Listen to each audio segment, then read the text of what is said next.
Very own WGN Evening News at 6. Calling violent crime a menace in Chicago. The president says he's sending a surge of federal agents here to help. And we've just learned within the last hour, Mayor Lightfoot and the president spoke by phone about the details. Let's head out to our political reporter, Tamon Bradley. He's at City Hall with the latest. Ben and Micah, good evening. Boy, what we would have given to listen in on that conversation. Mayor Lightfoot and President Trump on the phone tonight. Well, today it was confirmed federal agents are coming to Chicago to assist in the fight against gun violence. This afternoon, announcing a surge in federal agents to American cities plagued by violence, President Trump unloaded on Chicago. The citizens of Chicago are citizens of America, and they have the same right as every other American to live in safety, dignity, and peace.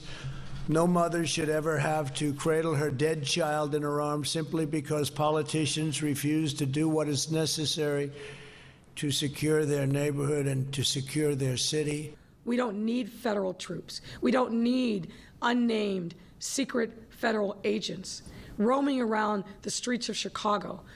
Mayor Lightfoot quickly responded that she does not want federal agents used against Chicago protesters like recent events in Portland, but she's open to help under the command of the U.S. Attorney.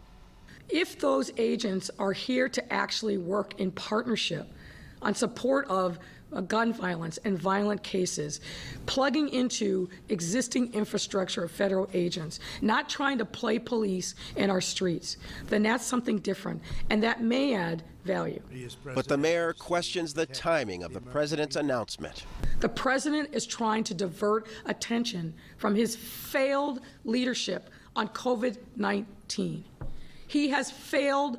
He has failed. He has failed. Mayor Lightfoot's comments followed another virtual city council meeting. The alderman took up relief for people struggling to pay rent, passing the so-called fair notice ordinance. The measure extends the notice period required for non-renewal of leases and notices of increased rent from 30 days to up to 120 days for some tenants. Before the vote, there was spirited debate.